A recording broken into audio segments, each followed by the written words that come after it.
Ask and it is given. Knock and you shall receive. Never feel ashamed of asking for what you want.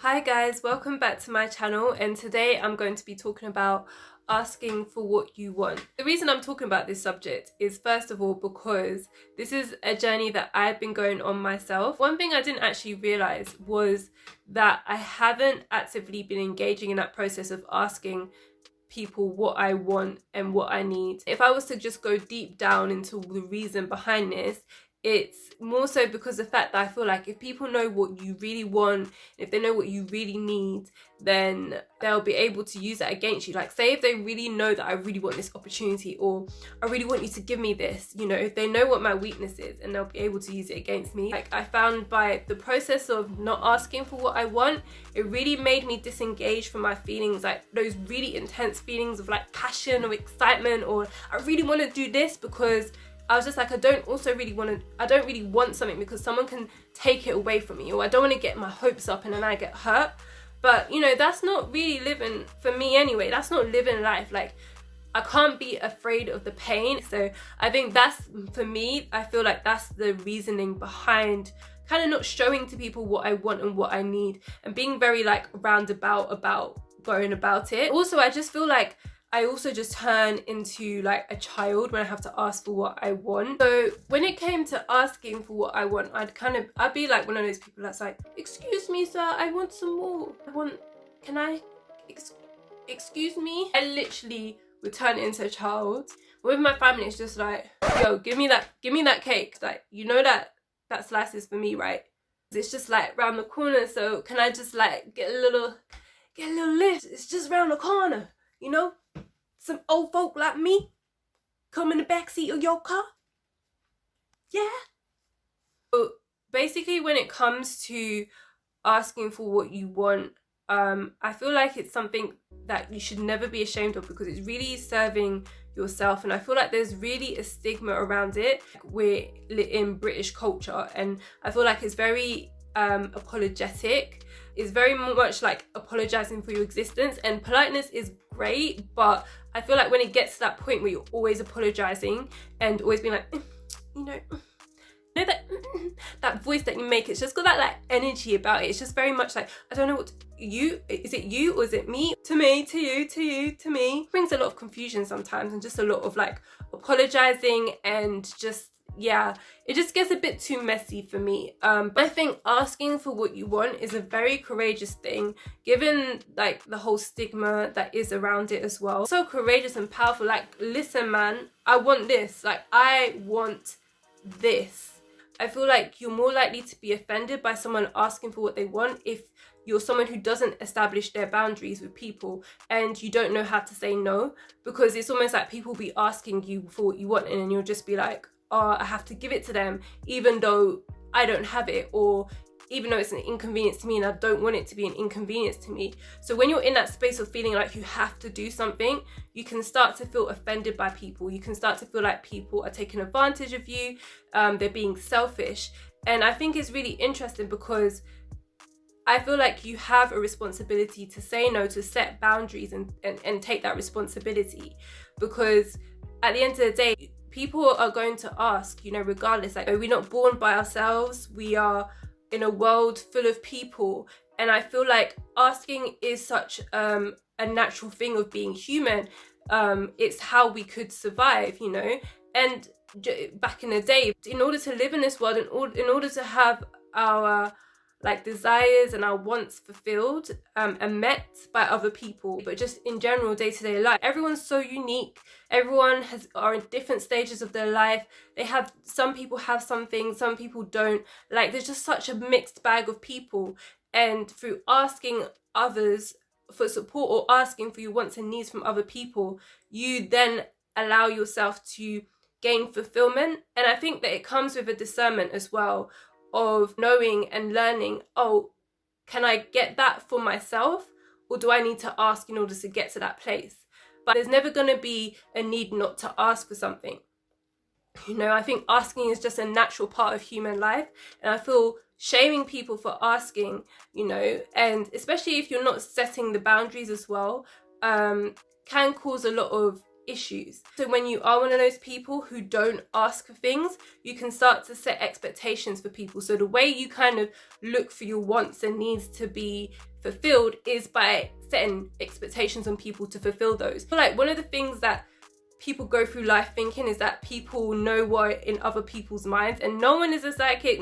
Obviously some people feel they are psychics, but the whole idea of knowing what someone is exactly feeling and thinking, and they should know that that's what you want them to do, I think is just wishful thinking. I think we need to communicate to find that out, and it's always a constant process of communicating and engaging with someone to gauge what their wants, needs and feelings are. That in the past, like being one of those people that doesn't necessarily ask a lot for what I want, I can almost put the burden on other people to be like, well, they should know that I want this. Can't they see that I'm in this situation? Like, isn't it so obvious? Like, they should know that I need that support, or they should know I want this. You might think it is blatantly obvious, and it can be a situation where it is very obvious. But at the same time, ask. Do you know what I mean? Like, I feel like once you've asked, you can at least let yourself know in reality if this is the case or if this is not the case. You're serving yourself, and you're putting yourself first. And I think we often feel like we're being selfish, but even if you are being selfish, there's not anything necessarily wrong with centering yourself, because at the end of the day, you know, you are living your life. And what can actually happen is by centering yourself, and getting your wants and needs met, you are then able to help and support other people more efficiently, and even give more love to other people. Like, imagine if you're one of those people who haven't been centering yourselves, you don't know how to say no, you don't set your boundaries, and you're quote unquote serving other people, but you put so many expectations on them that they're completely failing all those expectations. You hold resentment, you're blaming them, you're very angry, you're very bitter. And is that really helping other people, even though you are doing things for other people, if you have all that resentment and built up hate and you're not serving yourself? So I think, you know, by us asking for what we want and what we need, and knowing how to establish and set healthy boundaries, I feel like we can definitely just be good to go, man. Good to go, man. But yeah, I definitely think that it can help us feel more fulfilled in our lives. I'm just saying all this stuff, like, I'm not an expert. I mean, this is my journey that I've been on. This is what I'm discovering, and I feel so proud of myself as well. Like, definitely, especially in, you know, like work situations, and those like situations where, you know, it's almost like you have to pick your battles, you have to choose your battles. Like, should you say this, should you not? By just actively declaring what you want in itself is just such a courageous and powerful act. And it's also just listening to what your body wants, listening to what you want to do and to fulfill yourself. And then it's not just asking once as well, like persistently ask. If there's something that's unfair, you know, if there's something that's unfair in this world, there's nothing wrong with persistently asking and saying, you know, I want things to change. I feel like you just need to honor yourself and honor that want and need within yourself. So basically, asking for what you want and what you need also comes hand in hand with what does it come hand in hand with, Annie? I don't know. Tell me please, because you've said it like 5 times now. It comes hand in hand with a process I personally think of just analysing like where those wants and needs are coming from.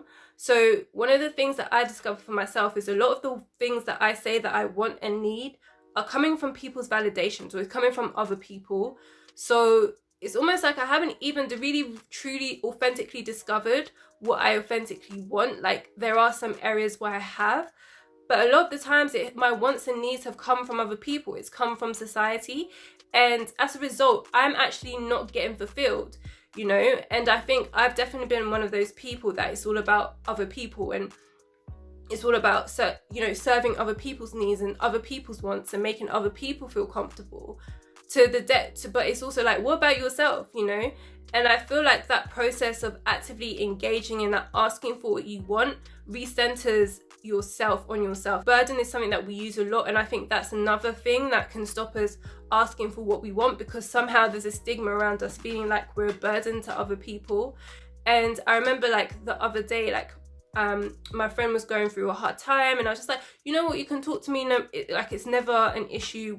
Whenever you want to, it's never too much you're talking to me, or because we need support from someone, we've now turned into a burden. And I just feel like that kind of takes away our humanity, and I don't know where these things have come from, but I just know that I feel like it's so unhealthy. If we stop seeing each other as burdens, we can just mentally generally just feel better within ourselves. Like, stop feeling like when we're talking, we're taking up too much time, or we're taking up too much space. And it's just like, just be you, boo. Like, I feel like there's so much shame about us just existing, just even down to the apologetic culture that we're living in. I think it's just, there's so many different signals telling us that, you know, we're a burden. I think it's also very interesting to see if you're in an environment which has kind of enabled you, or people are maybe used to you not asking for what you want, and seeing the transition of that. Like, I definitely have noticed a difference. And just little comments here and there, like now I started to ask for what I want, like, oh, that's a bit cheeky. Just little comments here and there about the whole idea of having the audacity or to ask for what you want. When you start to engage in that process, you can gain knowledge about if the environment that you're in is suitable for you to get your wants and needs fulfilled. Or that could potentially just be a conversation. And one of the things I think we do is we kind of unconsciously train our environments to almost treat us a certain way. So when you start to change, there can be a bit of like, oh, what, like, how dare you kind of attitude, or oh, okay, this is different, like, you know. But if you are someone who's doing that from the outset, the response could be very, very different. There's also situations like, for example, people dominating conversations. When I was a teenager as well, like, I used to be very loud and just say what I want when I was younger. But as I grew, as a teenager, I became very quiet and introverted. And I definitely know that I put myself in situations where I was just, Mum, I don't like it because I just feel like you're listening to what I'm saying, and I feel like I can't concentrate. I thought you were listening to me. Okay. People dominating conversations. I think I got into this space quite a lot because, like I said, when I was a teenager, I became quite introverted, quite quiet, and this again was a means of protection. But it meant that a lot of the times I wasn't speaking up like how I wanted to speak up. And when someone would dominate the conversation, I'd be like, you know, I'd almost feel a certain type of way to that person and just be like, you know, come on, let other people speak. But at the same time, as much as I'm saying let other people speak, I have a responsibility to say that I want to speak, you know? And I think that's it. That's one of the things that I wanted to say as well, that can get in the way of asking for what you want, and that's fear of confrontation. And the thing is, at the end of the day, like, confrontation is such like a big thing. And what I found really interesting was that I saw that I see speaking up for myself as confrontation. And that in itself is a bit of an issue, because it's like, why is voicing my opinion or voicing what I want confrontational? You know, why do I feel like I'm going to be attacked by that? Or why do I feel like that's a form of confrontation? It's simply doing what you, in this world, you have to do, is which is asking for what you want, or what you require as like a human being. So someone dominating something, you have to just speak up and be like, you know, I want to speak. I want other people to speak, you know, and be firm and straight about that. And it doesn't necessarily have to be an argument or anything like that. You're just literally vocalizing your opinion. It's down to the other person to see what they want to do with it. And, you know, dealing with what comes with it. And it's you standing up for yourself. I just spat in the camera, but it's you standing up for yourself in life. And it's you actively taking that time to engage with life and not fearing pain, you know, and not fearing the unknown. And I think a lot of us, a lot of the time, we spend time in our heads and we think about, oh, should I say this, or should I, or they're thinking this or they're thinking that, because we are scared to communicate. And I think communication is the key to just, and like, it's everything. It's how, it's literally everything. Like, and it's how you kind of stop living your heads and start living out in real life, because you're actively engaging and understanding and gaining knowledge from people and checking in realities if what you think in your head is the real thing and a real deal. Never feel ashamed of centering yourself. Never feel ashamed of asking for what you want. Like I said, that process also of engaging and analysing, like, is this actually what I want? Is what I want harmful to me as well? And is it really serving me, or is it actually harming me? So yeah, like, so that's that for today. That's that for today, kids. Asking for what you want is such a discovery, and like I said, I'm on that journey myself. So I'd really like to hear what you guys say in the comments. Like, is this something that you guys have been doing? Is this something that you're like, what? Like, why are you just discovering this? I've been doing this my whole life. There's no issue with asking for what you want. Or are you one of those people that are just like, how dare people ask for what they want? Like, you should just get what you're given. Like, you know, this is, you know, it can be rude, and, you know, you can't expect everyone to give you something. Although I would say back to that, it's not really, people have the right to say yes or no. So it doesn't always have to be like that. But anyway, so please leave your comments below, and then until next time, bye guys.